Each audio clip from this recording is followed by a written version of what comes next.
normally when I feel resistance, especially in my heart, especially in my tummy, know that there's something wrong.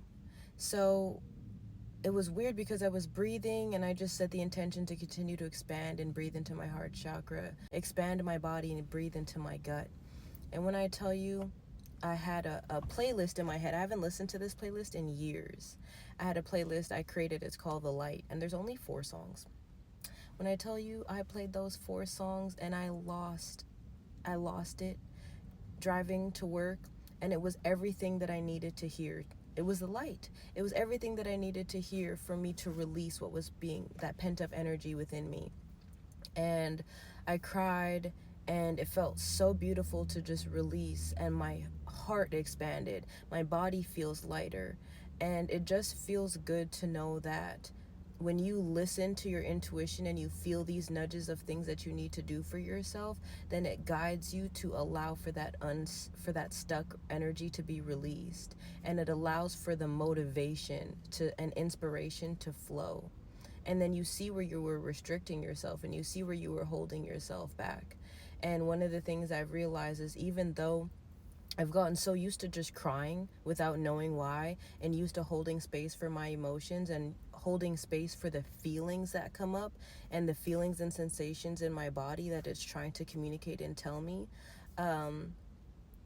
I've gotten so used to it, but there's still parts of myself that I see that I have a tendency to avoid, or it gets to a point where there's a huge buildup and then the water overflows. So it's just very interesting because I just feel like the deeper rooted the emotion, the heavier the release is. And sometimes that can be scary, especially if our nervous system doesn't know if it's able to handle it or if it's going to feel emotionally overwhelmed.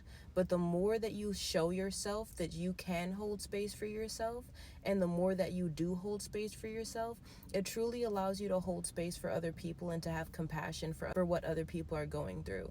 Because if you do not know how to relate to your body, if you do not know how to feel your deep sadness or your deep rage or your deep anger or your deep discomfort, then when people even tell you stories, you're not even able to really conceptualize what they're talking about. You're able to listen, but you're not able to really hold space for them. And it brings you to a deeper level with your relationships, because I had a friend that was telling me a story, and she was explaining to me her discomfort, and it's like I got a whole visualization in my mind of what she must have felt and how uncomfortable she must have been. And then she described it to me, and it was like reaffirming everything that my visualization showed me.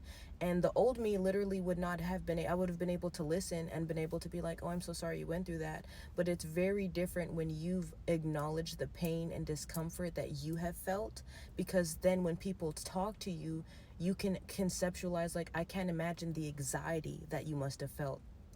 I can't imagine the discomfort that must have followed that, the distrust and betrayal within yourself and within your partner or that situation that must have followed that. How did you cope with it moving forward?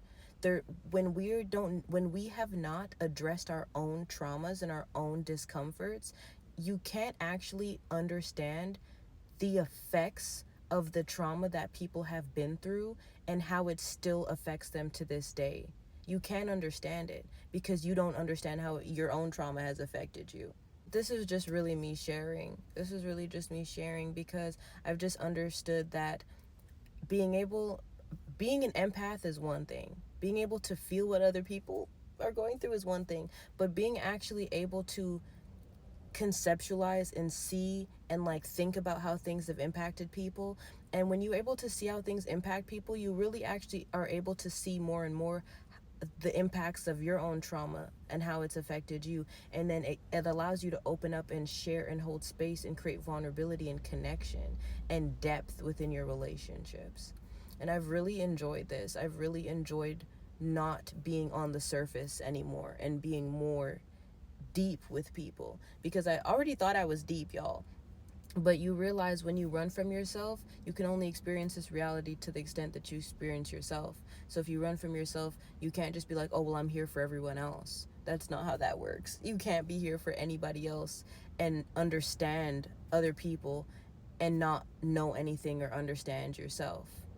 It's very limited whether we want to see it or not. People have been opening up to me since, hell, I was my mom's therapist as far as I'm concerned, but that doesn't mean that ever since I was a child I understood the struggles that she was going through, or that my brothers were going through, or my dad was going through, or my grandparents were going through, or my friends were going through.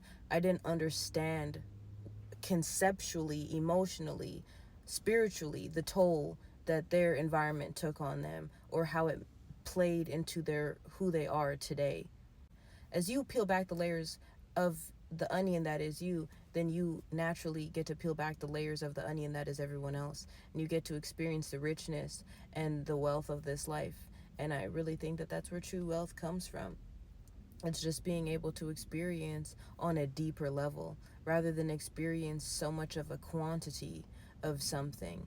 That's why, even like, this might be kind of irrelevant, but all these tarot readers have been popping up. I feel like the algorithm is sending me all these tarot readers, and I have literally maybe had like 5 that I had been kind of tuning into. I saw a post that was saying, whenever you pay attention to like a new reader, that's like more energy you're giving away.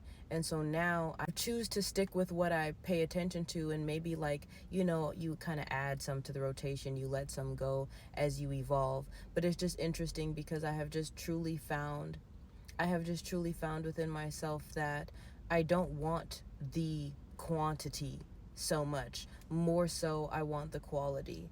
And I think that's just a part of maturing, because there's no point of experiencing a whole bunch of things on a surface level when you can experience one thing and keep going and experiencing the depths of what that looks like and where it can take you, because you can't journey if you're just on the surface. But when you get the richness, it's like when you dig in the dirt. Or a kid at the park and it was a sandbox, and you would just dig, or even at the beach when you dig and dig and dig, the surface sand is like hot, and it's just like, it has a different texture, and there's nothing wrong with it, but it's just different. But then as you uncover and as you move back, the sand or the dirt gets rich, and it's cold, the texture is different, it's more soft, it's more it feels almost like a clay, and that clay just feels so good, right? And I feel like that's how life is supposed to be. The more we go deeper, the more we get the richness. But I think that so many of us are afraid of going deeper because it means uncovering layers of yourself that you're fearful of. But anyways, I didn't know where this message was going to go. I just wanted to share. So as I learn, I pass it on to you so you can learn too. Don't avoid the richness of this life, because the true riches do not lie in finances and in monetary things. The true richness lies in experience, and just truly experiencing and diving deep. Diving deep. That's why the scuba divers, they get to see some real shit. I always wanted to go scuba diving. Anyways, now I'm just talking. Okay, love y'all.